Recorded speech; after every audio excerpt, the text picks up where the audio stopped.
Welcome to Metaphysical Soul Speak. I'm your host, Elena Fox Starks.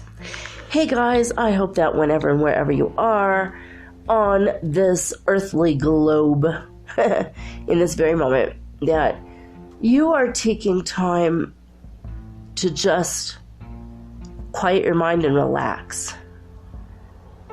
We need the downtime to assimilate the downloads, the upgrades, and the light codes that are constantly being bombarded at us in the forms of cosmic energy through the grand central sun, through the portal of our sun. We're receiving solar winds and plasma and CMEs and all kinds of energy. And the magnetic grid is down in a lot of places, so this energy comes right through the earth, and if we're not ready to just relax and receive it, we're only getting half the picture.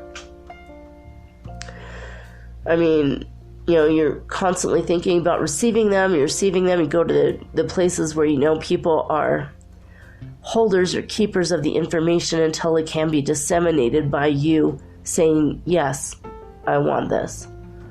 I can't wait to get the downloads or what have you. So when you are quiet and quiet your mind, even before you fall asleep at night, calm your mind down, just focus on your third eye, maybe imagine that all your chakras are open and your aura is clear. Just say thank you and accept any and all information coming my way that will help me along my spiritual path and help me to spiritually grow. That's it. I mean, you don't have to do a bunch of rituals. You don't have to call upon a bunch of entities outside of yourself, except God. You know, I was telling my friend the other day that I like to talk to the angels and the fairies, and he's like, no, you don't have to deal with other entities, you know. And I didn't really get a chance to tell him in person. I'll tell him someday that I call upon the fairies so that they can teach me the playful side of life. They're like friends, and they could teach me that. And I call upon the angels to give me extra love and light, such as right now, I call upon Archangel Raphael to please give me healing energy. I want to be healed from this illness. Thank you very much. And I always say thank you very much. So I don't ask the beings of light anything that I wouldn't ask a human friend, you know? Like, hey, can you pick up a comedy movie? I want to feel more playful, you know? Hey, do you mind giving your internet password or your password for Netflix? You know, mine's out or whatever. Although, thank you, God, mine isn't out. But, you know, that's kind of stuff you'd ask your friends, right? So if you think of the different realms and kingdoms, like the fairy realm, don't look to them to solve your mysteries and your problems. Just look at them as friends, and you love them and they love you, and it's just extra love you're putting into the world. Same thing with the angels, you know, same thing when I have the animals come, like when they pass away, and I don't have them come, they decide to come and be with me, and it's really wonderful. I just, you know, they decide to come and be with me, and I just hang out with them and ask them how their life was, and you know, if they need a hug or whatever. And it's really fun to wake up with the energy of a 1,000-pound polar bear hugging you, telling you it was terrifying. The people are always trying to kill him. Or I didn't come across people too much. It was pretty cool, actually. The snow was cold and I liked it. It was white and pretty. You know, so when you call upon your spirit friends, even your ancestors, they can't solve your problems, right? Only God can help you solve your problems, your higher self and God, that's it.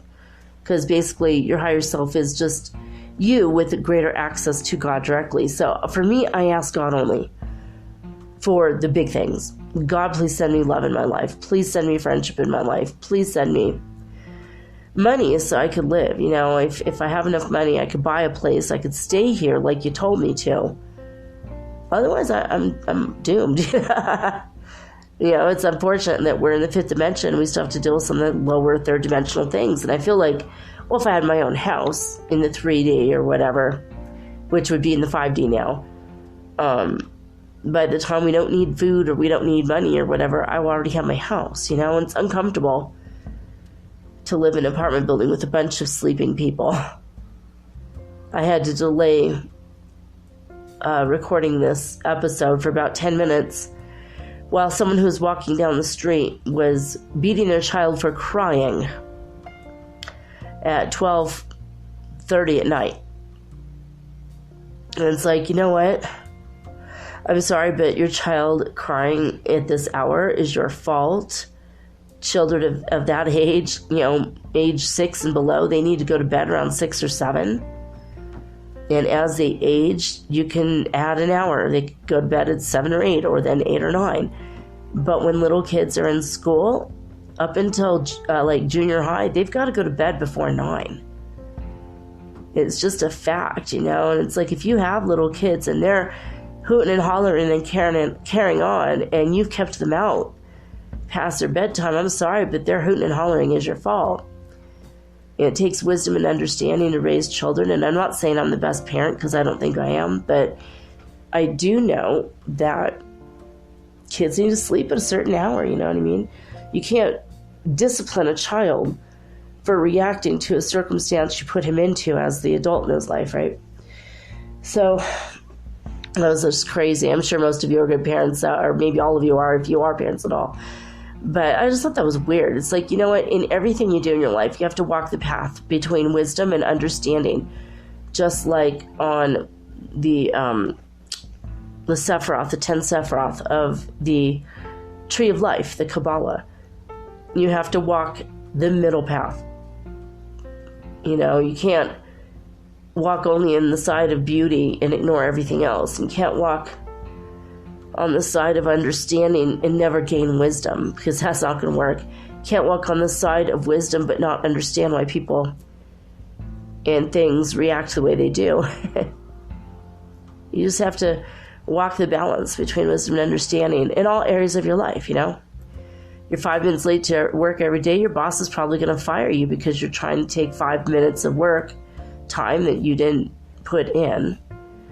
You're making everything else slow down, and the workday gets kind of wonky and screwed up, and it's your fault, you know? Of course you're going to get fired for that. You know, or they're going to insert a time clock so that the boss has proof of when you got there or whatever.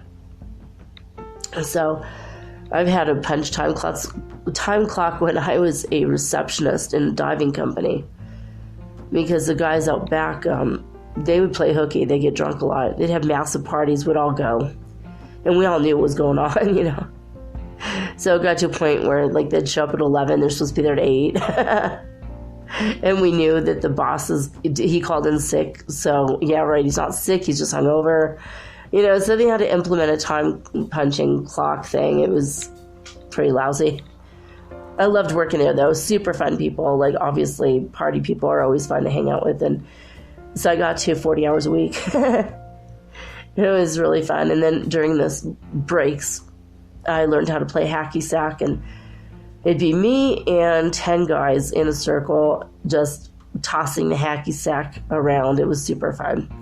And I always said, you guys, I'm not very good. Let me just watch you play. They're like, no, you have to get better. They always encouraged me. And then when time, you know, football time rolled around, I had to participate in the football pool. And there's only 3 other women that worked there. 1 or 2 of them were in the back in the accounting.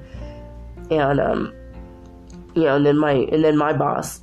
And everyone else was a man, and we were always playing practical jokes on one another. It was super, super fun. Diving Systems International, if you've ever heard of them. If you've ever done any deep sea diving and you've heard of the Super Light 17 helmet, it's like super famous. It was in the movie, where they dove into the ocean and they saw the aliens. And I think I did mention this in one episode, like months and months ago. But anyway, yeah, so just you walk that balance between wisdom and understanding. And also, in order to gain wisdom, you know, you don't really understand the light codes that are coming to you. You know what I mean? Like, you get a download, you feel tired, you feel weird, you go to sleep for an extra hour, and then you wake up, you're like, that was weird. But to really implement it, you have to be awake but meditating. And, you know, so when you lay down at night, you know, you could take a while to fall asleep. You just kind of focus on your chakras and, you know, or your auras or something. And you ask God, help me integrate this right now. You know, so you ask God for the big stuff. Help me integrate the light codes. Help me bring, you know, that house into my life, or a person to love that would love me back into my life that I could rely on. Bring me, you keep giving me this image of amethyst, so bring me, set it in motion. That the person who has the amethyst I'm supposed to buy, set it in motion. Let me see that person. You've been telling me to grow my own food, so set it in motion, you know, that we meet the person that's going to show us the property. You know, and that's what happened the other day. Like, my son was like saying he wanted to live in the country, he wants to go camping a lot more, he wants to be out in nature more, hates the city. He doesn't want to live too far away from downtown, but on the outskirts of town in El Campo, which is called the countryside, you know, basically. And, I mean, El Campo is a Spanish word for countryside. And then he got sick, and then his electrolytes dropped, and he got very sick, and he got very scared. He's like, I don't know, there's something going on. So it was 6 hours in the ER, and we see the doctor. She's like, you know what you need? You guys are stressed out. You need to live in the countryside. It's so relaxing out there. We just so happen to have an extra house. So I haven't gone to see it yet because I've been sick, but probably this week we're going to go out there. And I told my son, we don't have to move. You know, we could get out there and go, whoa, this is too remote. This is scary. Or we might get out there and go, oh my God, this is like a dream come true. The view, the clouds, everything, it's gorgeous. Let's do it. So I have no idea what's going to happen yet. I still don't. There's only one bathroom with a shower. Right now we have 2 bathrooms with bathtubs and a shower. You know, so we're living in luxury with fully furnished everything for $500 a month. And if we move there, it's going to be no furniture, no warm bathtub, and land as far as the eye can see. You know, so it might be sacrificing one thing but good for other things. So we'll see. We don't know what's going on yet. But yesterday I didn't mention it to you guys, but the sky was so pale in chalk pastel colors. I mean, periwinkle and purple and lighter than baby blue. I didn't know the sky could be this color. Peach, pink. We didn't get the vermilion like we do sometimes. It wasn't very dark. It was very, very pastel colors. The clouds were very, very, very pale pink. It looked like all the colors you would see in a baby quilt at a christening or at a baby shower. It was like crazy. It's like the sky is so incredibly beautiful, and every couple seconds the whole sky changed color because the sun's going down and lights refracted in different ways and whatever. But I couldn't even film it. It couldn't even register. My phone is a 3-dimensional phone, and it couldn't register the 5th dimension that we were clearly seeing. And I've got a really good phone. It's like 18 megapixels or megabytes or meg something, I don't know. But it's a really good camera. And so we were like, this is really crazy. Like, the cameras can't pick it up. There's nothing we can do. It was incredible. And then today it was just pouring rain. Last night and today, just so much rain. And just, it was a good day to be sick. And I started thinking about, why am I sick, you know? And I've already gotten rid of I cried out all the stuff I needed to cry out, so it's not emotional anymore. And God told me it's because you don't slow down. You just never slow down. And you need sometimes to be sick so that you can implement all the information we're giving you. I'm like, yeah, that's true. Because if I meditate, it's only for a few minutes, so I just antsy and don't sit still. So he's like, you're going to have a lot of downtime until you implement all the light codes and the downloads and the upgrades and everything. And I'm like, wow, this is going to be fun. Anyway, I'm not going to be too long on here today because I am sick. I'm just going to cut it a little short. But I'm going to finish this section, and then when we come back, I'm going to talk to you guys about Our Lady of Fatima, a mystery that happened to some little children playing in the countryside in Portugal. And I'm going to read you that story, and then I'm going to read to you what Father Malachi Martin said on Art Bell, in case, you weren't around then. A lot of my listeners, you guys are in your 20s. I have a lot of millennials. I have some teenagers that listen to the show. And then I have some people that just never really listened to every episode of Art Bell like I did. So we're going to try to go over as much of it as we can and see if any of it has come true. There was at least one secret that she gave the children that has never been released to the public, and well, we'll talk about that when we get to it. All right, right now we're going to go to disclosurenews.it, and just as Power 25, very low energy there, not much happening. It says at 1700 report, a single peak isolated at Power 25 in the first part of today's chart, and then calm. So there you go, that's it. And as we go over to heartmath.org, it's a lot calmer, although some of it's starting to go up, so tomorrow will be higher. All right, here we go. Wanted to mention, though, today is December 1st, so yay! We made it. We have 6 more days of retro shade. If you're Gemini, if you're a Virgo, just hang in there. It's almost done. In 1 week, we'll feel better. Things will start to move forward better. Some things in my life are already starting to move forward that I thought were gone and done forever. And yay, it's back. Everything's fine. And so, shouldn't have panicked, but hey, sometimes we do. And I swear to God, next year, though, I'm going to stand outside at the protesting sign that says, just say no to November. I mean, it's always such a hard month for me. And then all the energies that we're being bombarded with, was ridiculously rough. Unnecessarily rough, I think. This isn't a rugby game. This is, the fifth dimension. And I don't know, God, I just sure did not appreciate all of that. I don't even know if I grew as a person. I feel like I took a wrong turn and made a lot of setbacks, actually. And now I'm finally starting to put myself on the correct path again.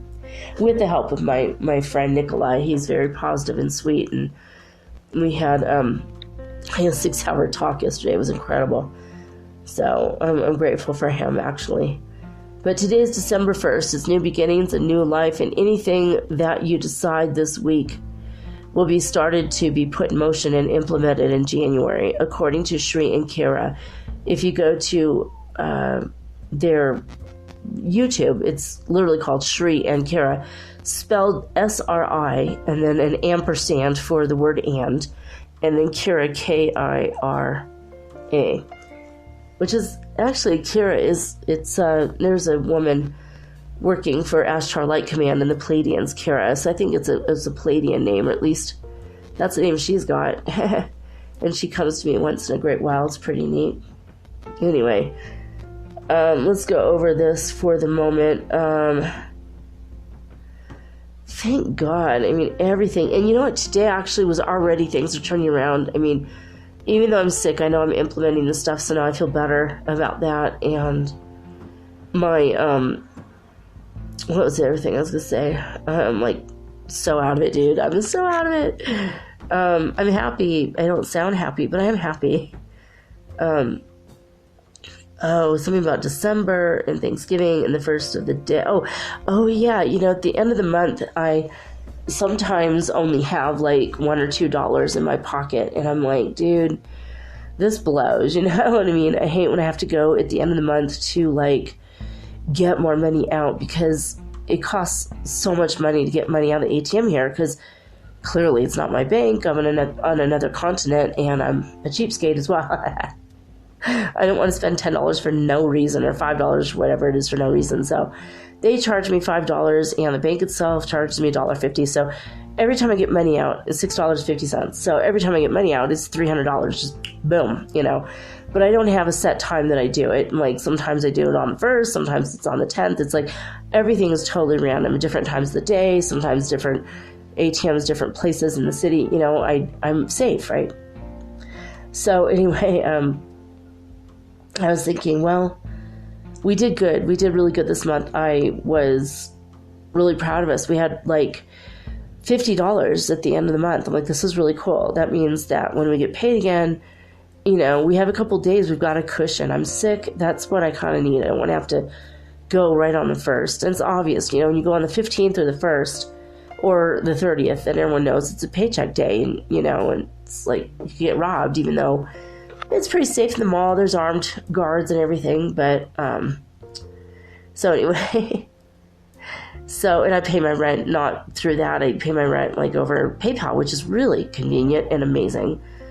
But I was thinking, we did really good. We had like $50. It's December 1st. We're going to be, for like 3 or 4 more days, we got food in the fridge. We're good to go. I'm really proud of us. And then I got my sickness got worse. I got a fever, and I started getting really cold, and I was looking through my sock drawer, and I pulled out a pair of socks. I found $60. I found $60 more in my socks. I forgot that's where I used to keep my money, and then I stopped because my son found my hiding spot, and I forgot that I used that one again when he thought it was no longer my hiding spot, like probably 2 months ago. I'm like, oh my God.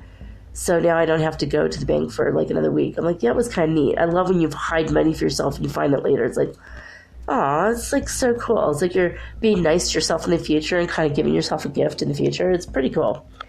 So that happened. All right. In California, they started off at 46 Hertz frequency at midnight, and they only went up to 47 by 5 a.m. So not much activity there.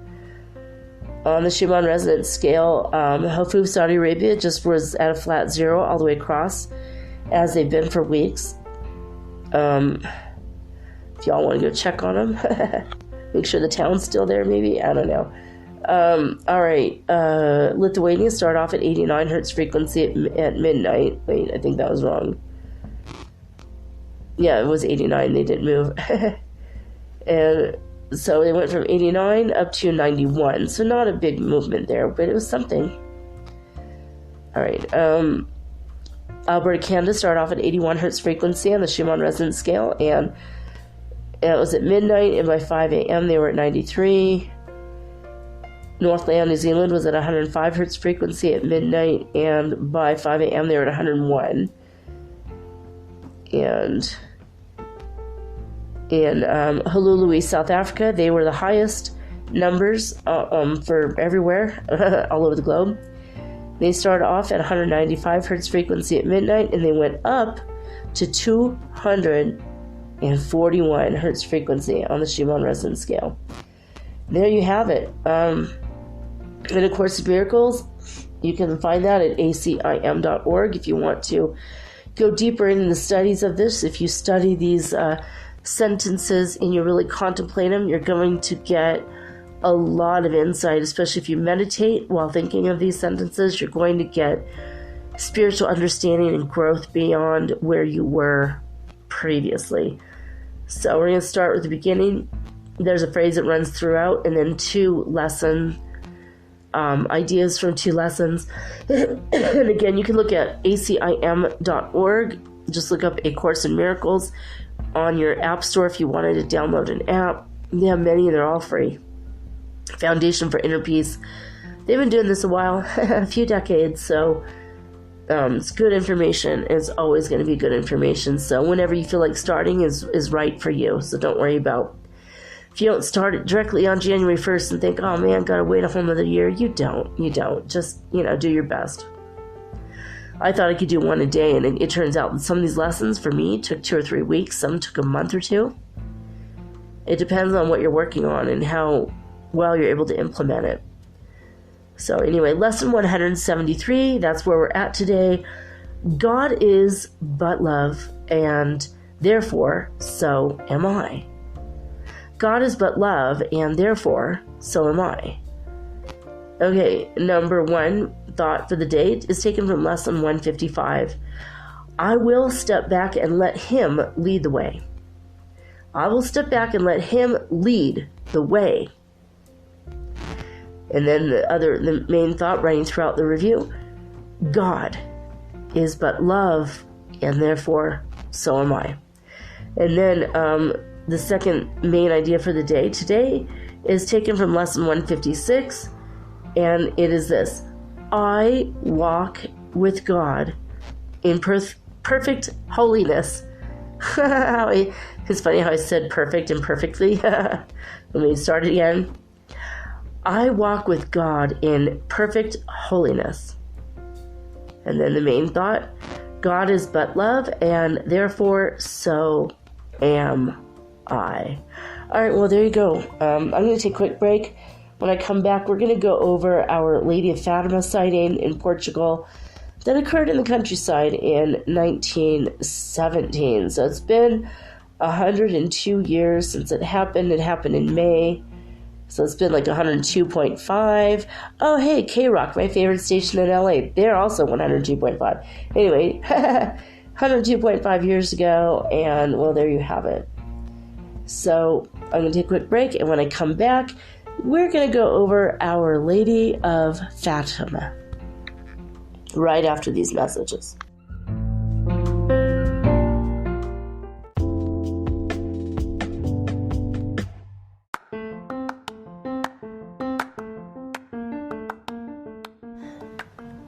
If you haven't heard about Anchor, it's high time you did.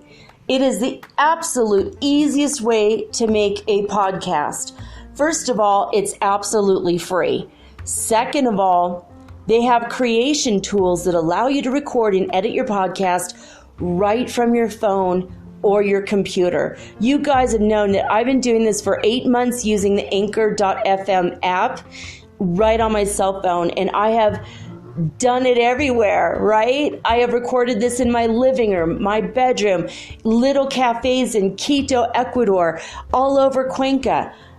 It's so absolutely easy to make your podcast, and editing is just a snap. Anchor also will distribute your podcast for you, and it took me about 2.5 months to become syndicated, and now I'm available on Spotify, Apple Podcast, and many more, and so can you. You can make money from your podcast also, and there's no minimum requirement. You get paid from your very first listener. It is everything that you need to make a podcast all in one place. So please, if you are interested in making a podcast of your very own, do not hesitate to start with Anchor. Download the free Anchor app or go to anchor.fm to get started today.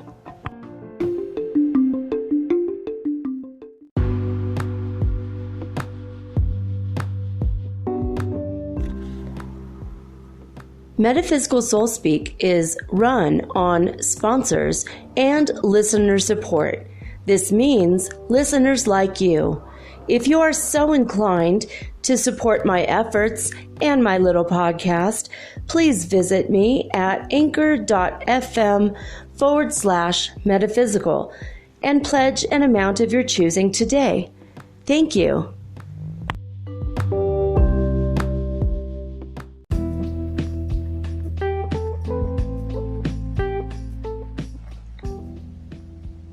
Alright guys, I've decided not to go towards a religious or Catholic website. I decided to use something that has a good reputation to report actual news so that we can have as much fair and balancedness as possible. And no, it's not Fox News because they're not fair or balanced, and I don't like what they've done with my name, but hey, we'll just leave that for another day. The Washington Post. So this is found at WashingtonPost.com. And this was written a couple years ago, 2.5 years ago on May 13th. I did say it earlier, so I might be hallucinating. Maybe this did not take place on May 13th, and maybe it's just when the article was written. I don't know. Anyway, the name of the article is Our Lady of Fatima, the Virgin Mary, promised 3 kids a miracle that 70,000 gathered to see. I don't know about you guys, but I'd love to go to Fatima, Portugal, where this took place, because, on the anniversary, I think it'd be pretty cool. They do candle processions. If you want to see it, you got to go to WashingtonPost.com and just look up Our Lady of Fatima. And Fatima is spelled Fatima. And you'll get to see this. Okay. Or you just do a Google search for images and you'll see it. So, oh God, it was not written on May. I'm literally hallucinating here. There's been a few weird, I know I paid my taxes just last year and the year before, and I went to pay my taxes, which are only $40. I have a little timeshare property down in San Diego. And by the way, if any of you want to stay in San Diego for a week, this is Solana Beach. It's super, super nice, very wealthy area, so it's safe and it's beautiful. And just let me know. Because I'm not going all the way to the States to stay for a week on the coast. I had that so I could see my mom. And then after my mom died, I never went back. So if you want to buy it for me, let me know. If you want to just go have a lovely vacation, it's one of my favorite places in the world to vacation.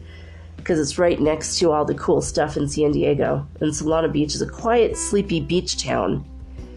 And the place is 2 blocks to the ocean. Anyway, I went to pay my yearly money, that I paid to the city of San Diego, and it looks like I haven't paid in 3 years. And it's no, I remember paying last year and the year before that when I was in my other apartment, and I had the receipts, and I can't find the receipts. I'm oh my God. I hopped to a timeline in which I have been fiscally irresponsible. I'm oh my God, this is ridiculous. So I'm kind of upset about that, to be honest.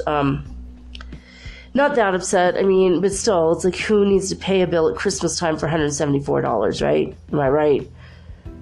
So they're it's $50 a year, but suddenly I owe for 3 years. But I know I paid it, so I've got to call them and straighten it out. But totally ridiculous. All right. This is the article. I'm going to read it to you.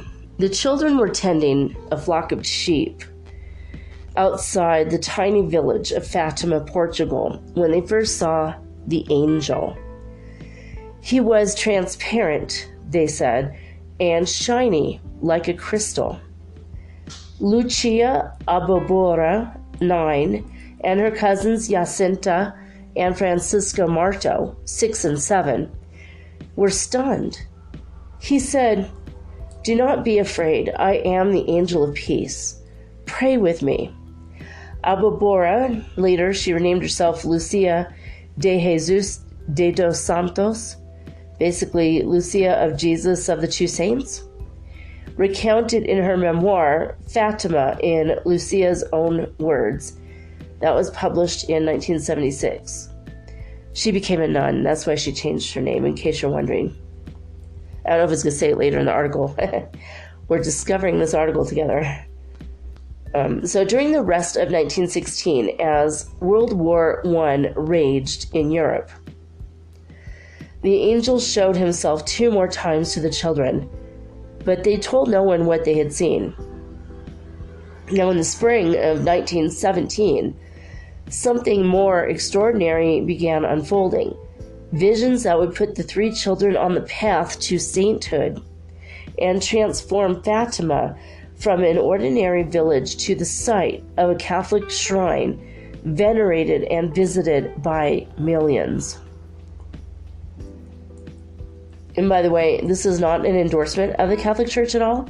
It's just that some saints do choose to be in the Catholic Church because they need the people who believe in some things to believe, that there's more to life, basically. It's like the miracles come so that they can open up and be more spiritually awake. Anyway, the article continues.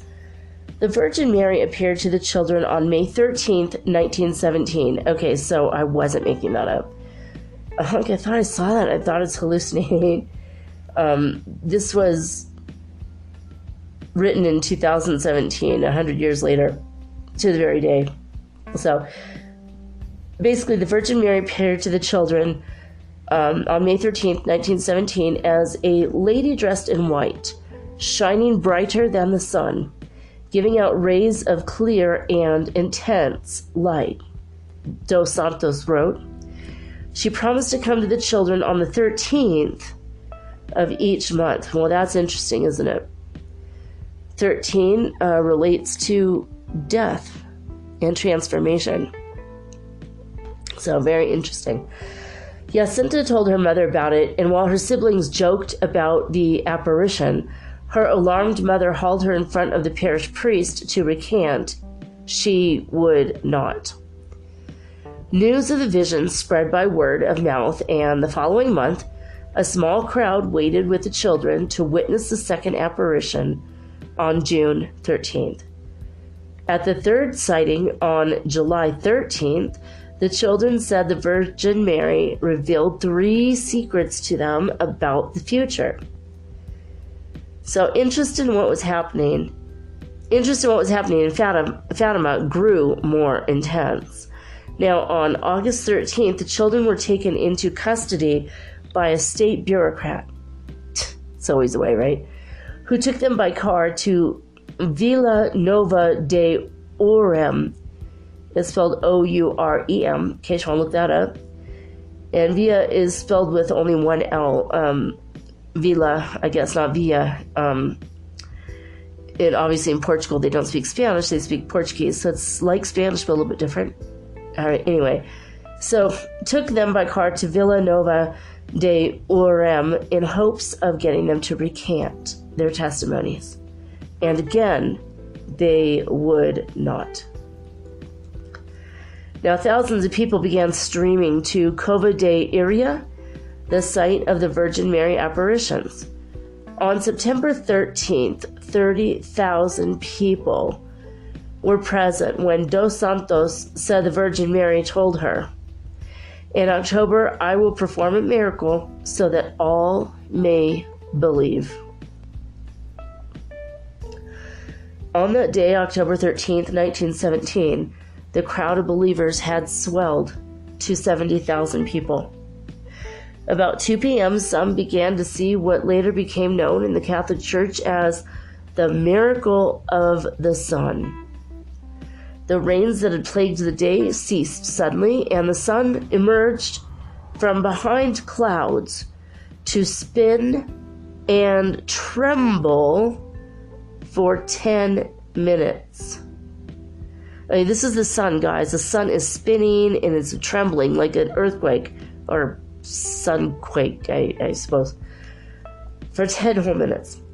Before the astonished eyes of the crowd, whose aspect was biblical, that means obviously they were all Catholic, as they stood bareheaded, eagerly searching the sky, the sun trembled. It made sudden, incredible movements that are outside all cosmic laws.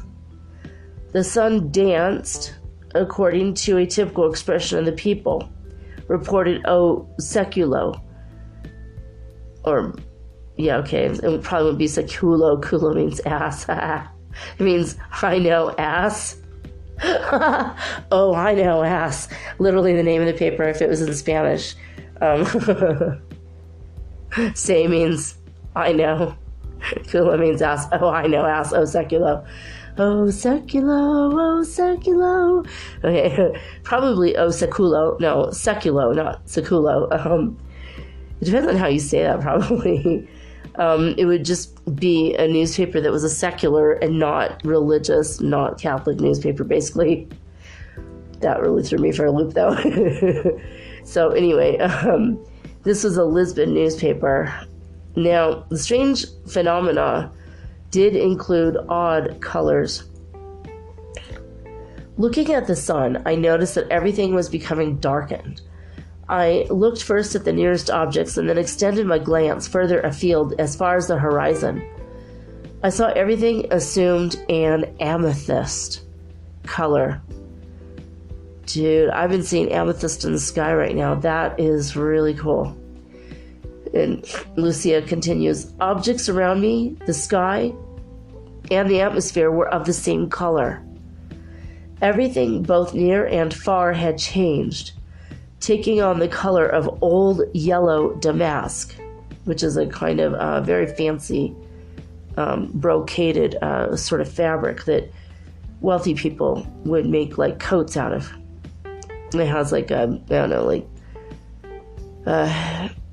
embroidered flowers or leaves or stuff into it. They wouldn't have paisleys yet, but anyway, so it's like an old yellow damask, said Jose Maria de Almeida Garrett, a science professor from Coimbra, Portugal, who was at the scene. Now that's very interesting, isn't it? Everything turned purple, but all the other things look like old yellow damask, like almost like that sepia color I see sometimes. So I wonder if Fatima, Portugal didn't rise up into the 5th or even 7th dimension on these days. It's very interesting. All right, onlookers from as far as 25 miles away noted the strange phenomena in the sky. There were scientific reasons put forth for what had happened. Perhaps the witnesses had stared at the sun too long. Always don't do that. Perhaps it was a combination of optical effects and a real meteorological shift caused by the weather and the cloud cover, right? That's going to move the sun. But the miracle was acknowledged as worthy of belief by the Catholic Church in 1930. It took them 13 years. Crazy. By then, Jacinta and Francisco Marto had both died of the flu, which had hit Fatima shortly after the visions. You know what? Sitting here sick myself. I don't like hearing that. And God bless Jacinta and Francisco Marto.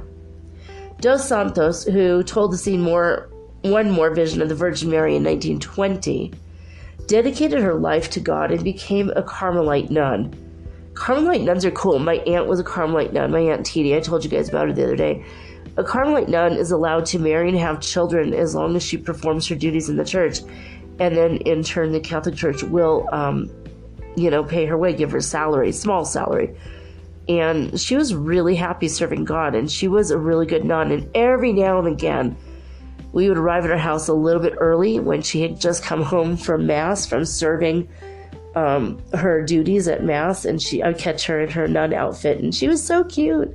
It was more of it wasn't an all black and white outfit. It was more like gray and blue and white, and the habit wasn't all the way down. It was like a short hijab that only went to her shoulders. Anyway, I love my Aunt Titi very much. She was a sweet person.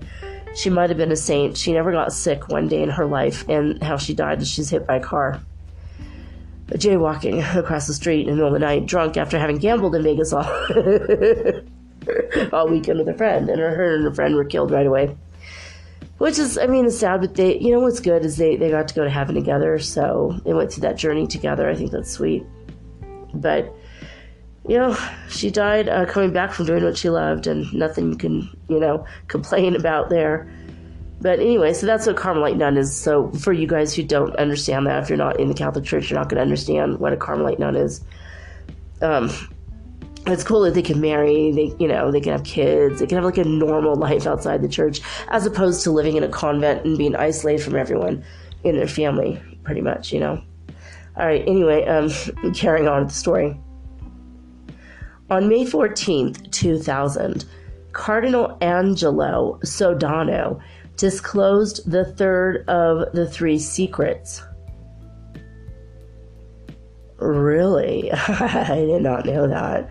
The only one that still remained a mystery. The first was a vision of World War I ending and World War II beginning. The second secret of Fatima was the rise and the fall of Soviet communism. But the third, the cardinal said, was a vision of a bishop in white falling to the ground under a hail of gunfire. This was interpreted by the Church as a foretelling of the assassination attempt of Pope John Paul II's life in 1981, and God rest his soul. He was a pretty cool dude. The Pope credited the Virgin Mary of Fatima with saving his life. That's pretty cool. The same year as this revelation, Jacinta and Francisco Marto became the youngest children beatified.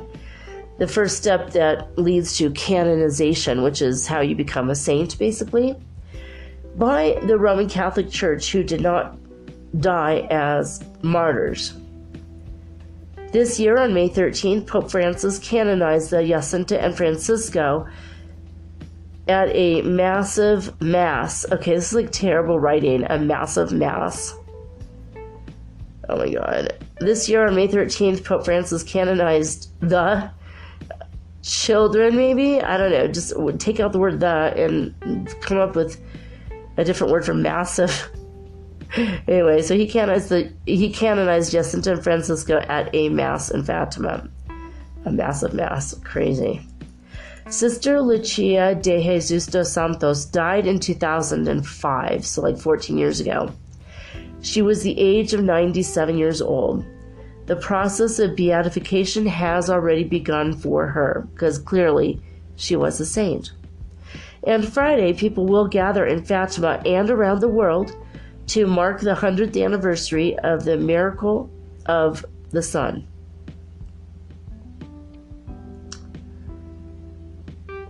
Then they printed a retraction saying that, yeah, crazy. All right, well, there's that. So, I don't know. I mean, why would they keep that a secret, that there would be, a potential hail of gunfire? And I mean, when when Father Malachi Martin was on Art Bell, on Coast to Coast AM, on Art Bell's show, many different times he talked about this, and I listened with, bated breath on the edge of my seat every time. My husband, too, we were like, oh my God, what is the secret? What is going to happen? And I don't see that a failed assassination attempt on a pope is such a big deal that you need to keep it secret for all those years. It's weird, right? Okay, I'm going to take a sip of my tea, but think about that for a minute, because it doesn't make any sense, does it?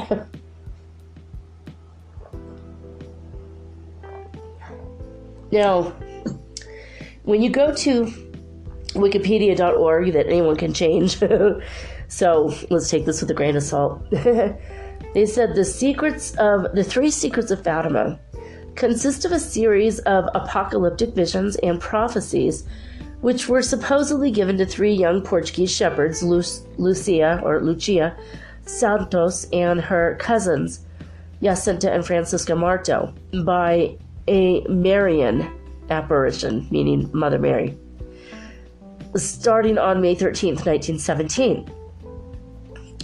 Say those dates. That's 5 plus 13 is 18, 19, 20, 9, 36. It adds up to 9.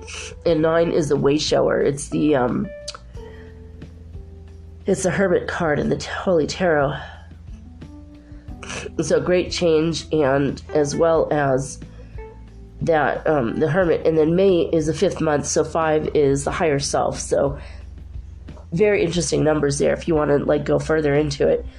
The three children claim to have been visited by the Virgin Mary 6 times between May and October 1917. The apparition is now popularly known as Our Lady of Fatima. Now, according to Lucia, on July 13th, 1917, around noon, the Virgin Mary entrusted the children with 3 secrets. 2 of the secrets were revealed in 1941 in a document written by Lucia at the request of Jose Alves Correa da Silva, Bishop of Leiria, to assist with the publication of a new edition of a book on Jacinta.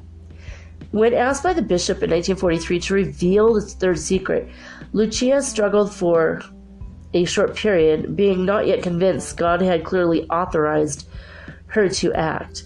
However, in October 1943, the bishop ordered her to put it in writing. Lucia then wrote the secret down and sealed it in an envelope not to be opened until 1960, when it will appear to be clearer.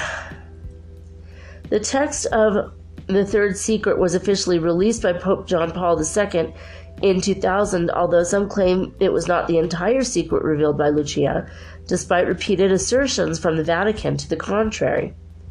According to various Catholic interpretations, the three secrets involve hell, World War I and World War II, and the 20th century persecution of Christians. See, so this story is like mysterious because there's so many strange, there's so many way different interpretations. So, I don't know.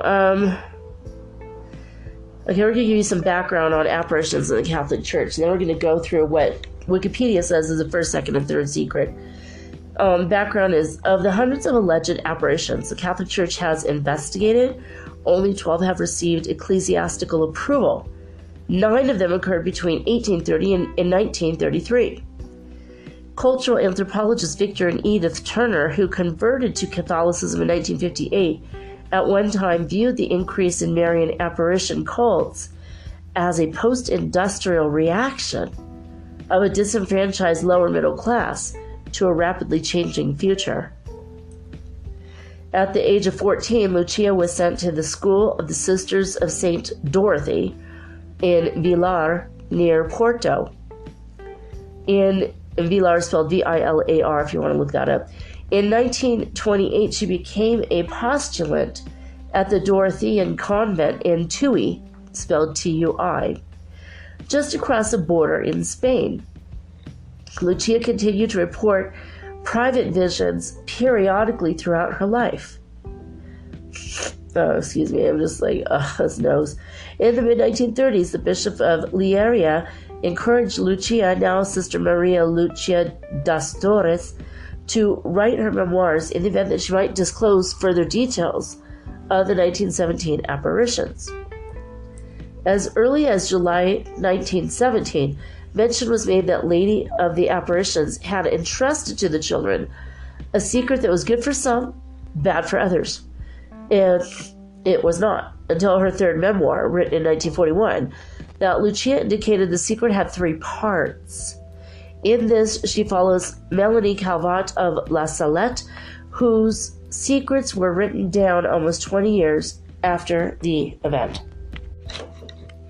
In her third memoir, written in 1941, Lucia said that the first secret, a vision of hell, was disclosed to the children on July 13th, 1917. She said, "Our Lady showed us a great sea of fire, which seemed to be under the earth. Plunged in this fire were demons and souls in human form, like transparent burning embers, all blackened or burnished bronze, floating about in the conflagration, now raised into the air by the flames that issued from within themselves together with great clouds of smoke, now falling back on every side like sparks in a huge fire, without weight or equilibrium, and amid shrieks and groans of pain and despair, which horrified us and made us tremble with fear. The demons could be distinguished by their terrifying, repulsive likeness to frightful and unknown animals, all black and transparent. The vision lasted but an instant. How can we ever be grateful enough to our kindly Heavenly Mother, who had already prepared us by promising in the first apparition to take us to heaven? Otherwise, I think we would have died of fear and terror." So that, to me, doesn't really sound like World War I or II. Seems like she didn't describe any airplanes or anything, right? No men in uniforms, no one running, no one, fighting against other people. No people involved, just demons inside the earth. So how could that be World War I? So the second secret.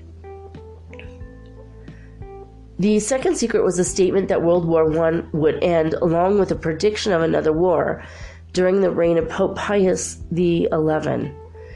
11th, I suppose, XI.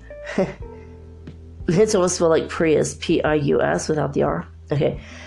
Should men continue offending God, and should Russia not convert? Huh. How many of you just went like, huh? The second half requests that Russia be consecrated to the Immaculate Heart of Mary. She says, "You have seen hell where the souls of poor sinners go. To save them, God wishes to establish in the world devotion to my Immaculate Heart. If what I say to you is done, many souls will be saved and there will be peace. The war is going to end, but if people do not cease offending God, a worse one will break out during the pontification of Pope Pius XI.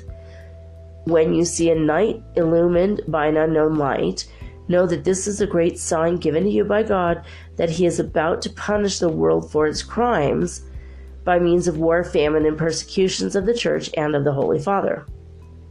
To prevent this, I shall come ask for the consecration of Russia for my Immaculate Heart and the communion of reparation on the first Saturdays. If my requests are heeded, Russia will be converted and there will be peace. If not, she will spread her errors throughout the world, causing wars and persecutions of the Church." Wah, wah, wah. We all know how that turned out. "The good will be martyred. The Holy Father will have much to suffer. Various nations will be annihilated. In the end, my Immaculate Heart will triumph. The Holy Father will consecrate Russia to me, and she shall be converted, and a period of peace will be granted to the world." I don't know. Is Russia Catholic? I mean, are they? I don't know. It seems like very Catholic specific. I mean, it seems to me like there's some aliens screwing with people. It doesn't sound to me, but I mean, I can't say one way or the other. I'm just speculating, of course. In 1925, Sister Lucia reported an apparition of the Virgin Mary at the convent of St. Dorothea at Pontevedra, Galicia. She said she was asked to convey the message of the first Saturday devotions. By her account, a subsequent vision of the child Jesus reiterated this request. In 1930, she wrote to her confessor that in 1929 she had a vision of both Mary and the Holy Trinity, in which God had asked for the consecration of Russia to the Sacred Hearts of Jesus and Mary by the Pope in communion with all the bishops of the world.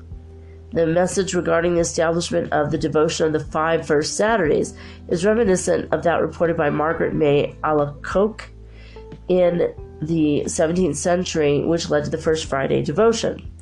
I have no idea who that is or what that is. It's unlikely that the message was conveyed to the Pope, but the Bishop of Lieria suggested that she write her memoirs in the event that she might reveal further details of the 1917 apparitions. Now, in her third memoir, written in 1941, Sister Lucia recalled that the apparition of July 13th, 1917, the Virgin Mary had mentioned the consecration of Russia, and she would return to give particulars. Now, skeptics have noted that the second prophecy was not disclosed until August 1941, after World War II had already begun. They have also questioned whether Mary, in 1917, referred explicitly to Pope Pius XI, as Ambrogio Ratti did not choose that regnal name until after his election in 1922. Further, the European portion of World War II is generally held to have begun on September 1st, 1939, and by then Pope Pius XII had succeeded Pius XI. As for the conversion of Russia, the Bolshevik Revolution did not come until November 1917. Were the Bolsheviks Catholic? I don't even know. It's so confusing, right?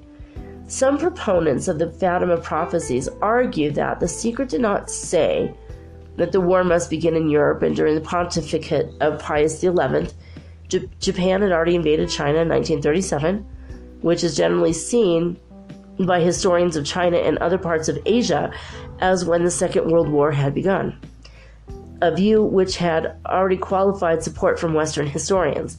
So critics argue that the Russian Civil War from 1918 and 1921, the Irish War of Independence 1919 and 1921, the Chinese Civil War 1927 and 1937, the Spanish Civil War, 1936 to 1939, and the war between Italy and Ethiopia. Did you guys ever hear that before? That's weird. From 1935 to 1936, served to illustrate that the prediction that one war will end and then another will start is not necessarily an indication of divine inspiration. See, yeah, it's kind of weird, right? Proponents of the prophecy will point out that on the second secret called for a war worse than World War I, not simply any armed conflict. In addition, with regards to the conversion of Russia, there was already at the time strong revolutionary ferment in Russia before the Bolshevik Revolution, as witnessed by the earlier February Revolution in 1917, and the active communist and anarchist movements, which would explain Mary's reference to the conversion of Russia on July 13, 1917. Now, on January 25th, 1938, the New York Times reported Aurora Borealis startles Europe. People flee in fear, and they call their firemen. The celestial display was seen from Canada to Bermuda to Austria to Scotland, and short-wave radio transmissions were shut down for 12 hours in Canada. It is noteworthy that during the final hour of this aurora, Christian Rakovsky was undergoing interrogation in the Soviet Union, giving information to Stalin about Western involvement in Hitler's rise, suggesting an alliance with the Western powers against Germany. Third secret. Sister Lucia chose not to disclose the third secret in her memoir of August 1941. In 1943, Lucia fell seriously ill with influenza and pleurisy. Bishop Silva, visiting her on 15th of September 1943, suggested that she write the third secret down to ensure that it would be recorded in the event of her death. Lucia was hesitant to do so, however. At the time she received the secret, she had heard Mary say not to reveal it, but because Carmelite obedience requires that orders from superiors be regarded as coming directly from God, she was now in a quandary as to whose orders took precedence. Finally, in mid-October, Bishop Silva sent her a letter containing a direct order to record the secret, and Lucia obeyed. The third part of the secret was written down by order of His Excellency, the Bishop of Lieria and the Most Holy Mother, on January 3, 1944. In June 1944, the sealed envelope containing the third secret was delivered to Silva, where it stayed until 1957, when it was finally delivered to Rome. It was announced by Cardinal Angelo Sodano on May 13, 2000, 83 years after the first apparition of the Lady, to the children in the Cova da Iria, and 19 years after the assassination attempt on Pope John Paul II, that the third secret would finally be released. See, you know what? If that's what the secret is, then why wait? Oh, you had assassination attempt. Guess what? You're fine. Look, okay, we can release that now because it already happened. Weird, right? Why didn't they release it till that much longer after? So, in his announcement, Cardinal Sodano implied that the secret was about the 20th century persecution of Christians that culminated in the failed Pope John Paul II assassination attempt on May 13, 1981, which is the 64th anniversary of the First Lady, or the first apparition of the Lady of Fatima. The text of the third secret, according to the Vatican, was published in 2000 on June 26th.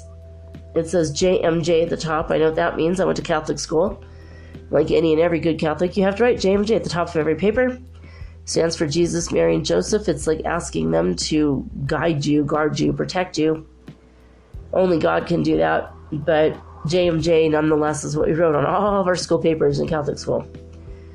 So, okay, the third part of the secret revealed at the Cova de Iria Fatima on 13th July, 1917. And she writes, I write in obedience to you, my God, who command me to do so through His Excellency, the Bishop of Lieria, and through your most holy mother and mine. After... that also makes no sense. How can Mother Mary be the mother of God when God created Mother Mary? a lot of holes in the Catholic story, so I'm no longer Catholic, but anyway, I'm digressing. After the two parts which I have left already explained, at the left of Our Lady and a little above, we saw an angel with a flaming sword in his left hand flashing. It gave out flames that looked as though they would set the world on fire, but they died out in contact with the splendor that Our Lady radiated towards him from her right hand, pointing to the earth with his right hand. The angel cried out in a loud voice, "Penance, penance, penance." And we saw an immense light that is God, something similar to how people appear in a mirror when they pass in front of it. A bishop dressed in white, we had no impression it was the Holy Father. Other bishops, priests, men, and women, religious, going up a steep mountain, at the top of which there was a big cross of rough-hewn trunks, as a cork tree with a bark. Before reaching there, the Holy Father passed through a big city half in ruins and half trembling with halting step, afflicted with pain and sorrow. He prayed for the souls of the corpses he met on his way. Having reached the top of the mountain, on his knees at the foot of the big cross, he was killed by a group of soldiers who fired bullets and arrows at him. And in the same way there died one after another, the other bishops, priests, men and women religious, and various lay people of different ranks and positions. Beneath the two arms of the cross there were two angels, each with a crystal aspersorium in his hand, in which they gathered up the blood of the martyrs, and it sprinkled the souls that were making their way to God. So that's really freaky, right? Alright, so along with the text of the secret, Cardinal Joseph Ratzinger, the future Pope Benedict the 16th, I had to do the math in my head of the number of the Roman numerals, published a theological commentary in which he states, "A careful reading of the text of the so-called Third Secret of Fatima will probably prove disappointing or surprising after all the speculation it stirred. No great mysteries revealed, nor is the future unveiled." After explaining the differences between public and private revelations, he cautions people not to see in the message a determined future event. So, anyway, it just, there's a lot of controversy regarding the Third Secret. I'm not going to read the rest of it. You can go to wikipedia.org to read it. I'm going to look up one quick thing and then I'll be right back. Alright, so Father Malachi Martin was a priest in the Catholic Church, and he was given access to read the Third Secret of Fatima. And he was bound by a sworn oath to the church that he was part of, not to reveal to the world what it was, but he could say what it wasn't.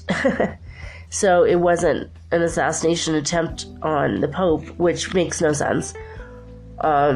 He said it was one of the worst things that could ever happen on earth, and that it was very bad for the church, and it was very bad for people. And when they released it supposedly in 1960, it wasn't, or they didn't release it in 1960, and she said it will pretty much be on that path now by 1960, so release it, which makes no sense because it was nothing we were supposed to prevent. It was just something that we have to know was gonna happen. There's speculation that, I guess in a further apparition, Our Lady of Fatima said to, well, not in Fatima, but at one of the other locations, told Lucy that people need to repent, they need to turn to God and turn away from evil, and that pretty much if you want to know what's going to happen, read Revelation in the Bible. I don't want to fearmonger. I think a lot of this stuff has happened already. I think a lot of it has come to pass already. And we're all on, at least the people here tonight, listening, or today, whenever you're hearing this, you're on the right path because you're looking for spiritual answers, and hopefully you're believing in God, and hopefully you are repenting things that you've done that you don't like, and you're like I told you guys, I had crying syndrome, from this illness, for example, and I'm sad about things and I didn't let it go, and so I have to repent or repel it from my body, and anything you feel guilty about, like say you didn't pay a bill and then it defaulted, and you owed money, or you hurt somebody by saying some words, or you stole something and you hurt someone, like anything that you've done to hurt people, just ask for forgiveness. God gives forgiveness instantaneously. Stop feeling guilty about it. You don't need that. No one freaking needs that, right? But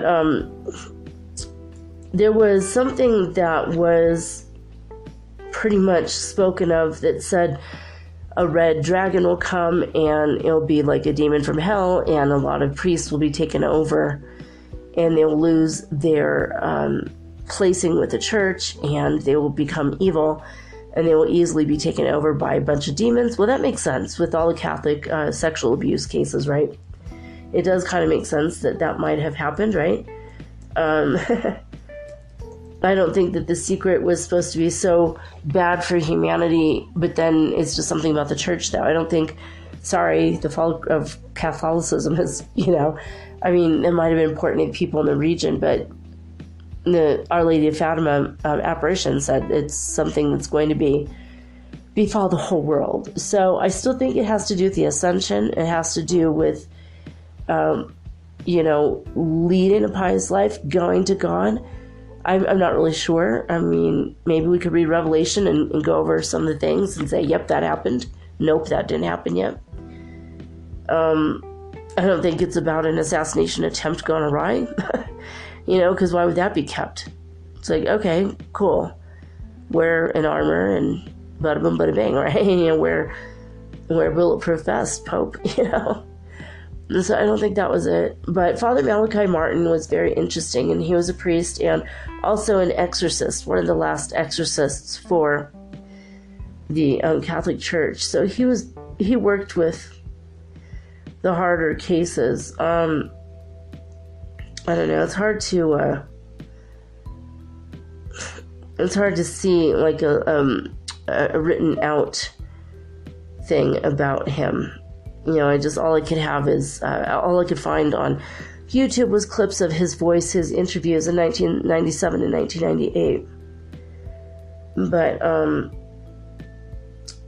basically, chastisement and apostasy, basically meaning there won't be a pope. People will suffer the consequences and be punished, and it's going to be worse than the flood. I think that you could safely say that's going on right now. There's fires everywhere, and now cold snaps and frozen roads everywhere. Heat waves at times of the year where it shouldn't be, and cold waves that are colder than should be. I don't know if that's just global weather change, if that's just a global warming crisis, and not really punishment by God. It's a punishment we've inflicted upon ourselves, right? I don't know. This is really, really crazy. This is something that's bothered me for like a long time, so I wanted to bring it up. And God said it's time to talk about it so that people start looking into it. But what can you do? We're coming down to winding this up. I feel like we need to have a discussion on what can you do? I mean, no matter what the prophecy said, no matter if it was real or not, what can you do to be a better person? I think helping others. If you don't feel like going out of your house, you can stay at home and pray for others. Ask God to bless other people. Give up your extra stuff that you don't need to homeless shelters. If you have extra clothing you're not wearing, send that to homeless shelters, especially for runaway teens. Just pick charity of your choice. A good way to know if you're not using your clothes is take all of your clothes and your folded clothes and put them inside out in your drawer, and put a label as to when or basically write on a calendar. So basically 6 months from now, if I didn't wear these clothes. Now, if they're your summer clothes, don't bother, and it's wintertime, don't worry about that. So basically get all your winter clothes, fall and winter clothes out. If you go by seasons, I don't know where you live.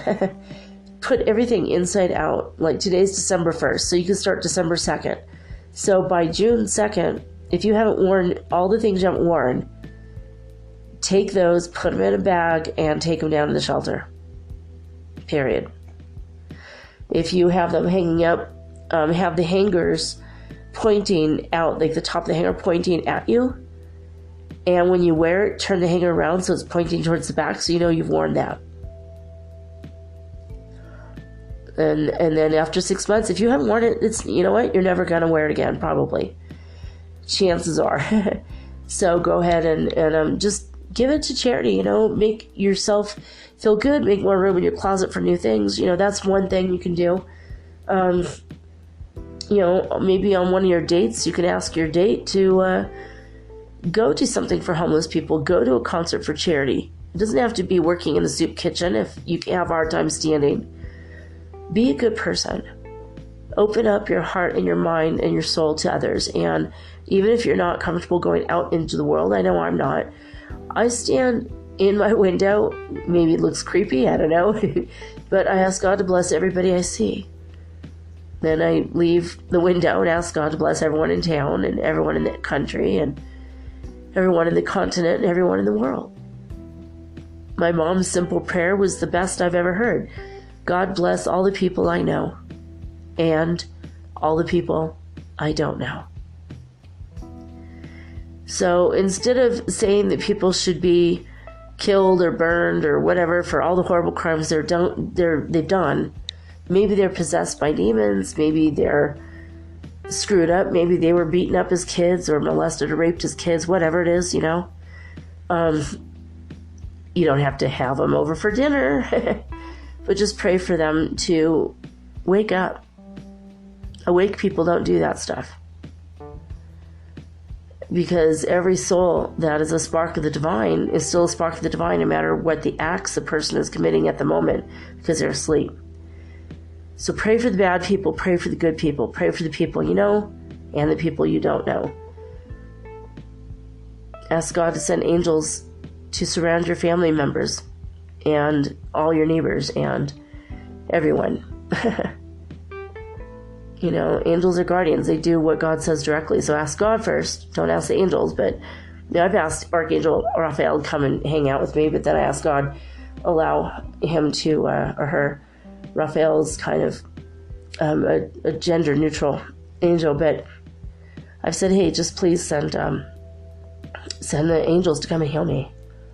I accept the healing. I accept the love. I accept the lesson in the illness. And I accept that I need to work on myself more, and I accept that I need to let go of some things, and also some integration of some things that have come my way. You know, but do art, do dance, bring joy.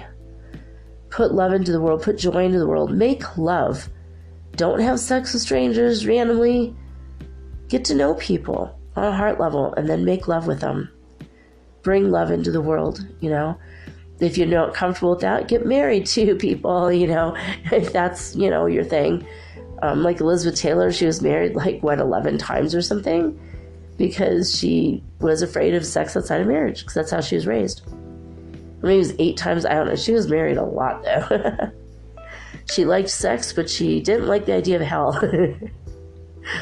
You know, I think God loves us no matter what we do, period. So ask God to guide you. Ask your higher self to guide you in all things. And raise your vibration, work on your chakras and your aura, work on your energy fields, so that you're always putting out the energy of creating love to go out into the world, and peace and joy and all of that. All right, guys, I'm going to go to bed. I am just so tired.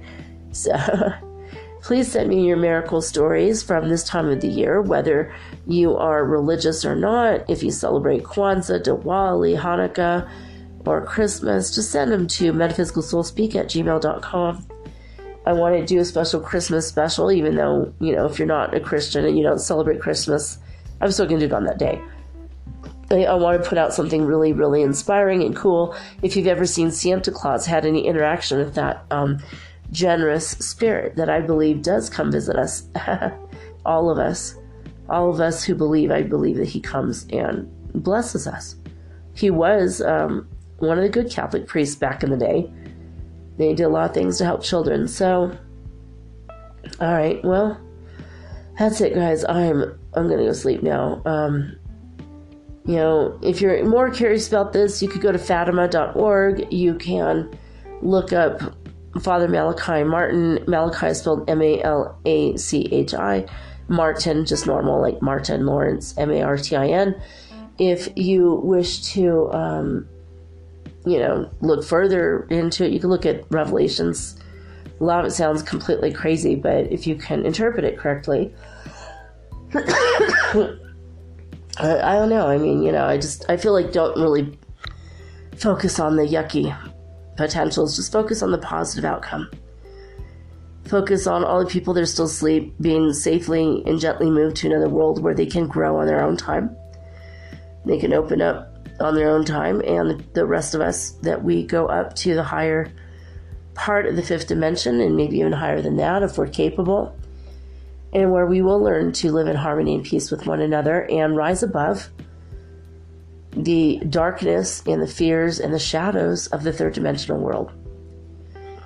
All right, that's it, guys. That's it for now. I love you guys very much. Thank you for being on this ascension journey with me. I'll be back tomorrow with all new and original and unique programming, just like always. And tomorrow we will be reading the Spirit's book, the next part, by Allan Kardec, and it was written in 1857, so it's super interesting. What do spirits say about what happens when we die, what goes on the other side, about reincarnation, and all that stuff. And that's coming tomorrow, and that's it, guys. Signing off with peace and joy and the high vibes of the holy fifth dimension. Until next time, guys, peace.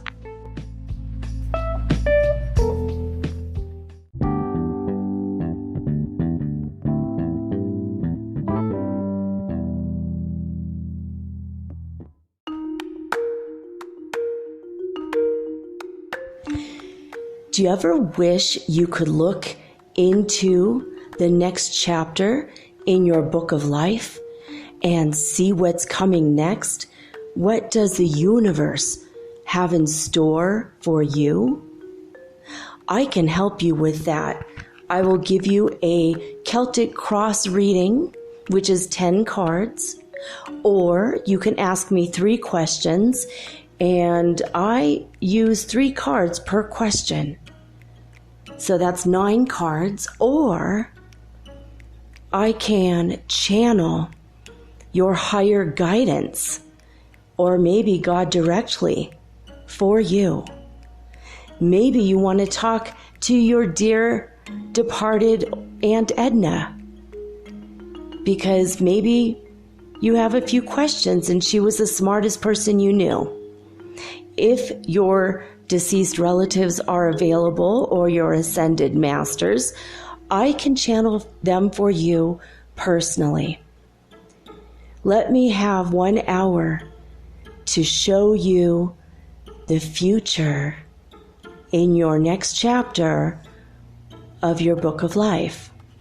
Readings are $75, and it takes me an hour to an hour and a half to complete. And for this price, you will also be hooked up to the healing grid around the planet for free, which means yours truly, me, I will be giving you Reiki 24 hours a day, 7 days a week for the rest of your life. All you have to do is let me know. metaphysicalsoulspeak@gmail.com, and we will explore your future together.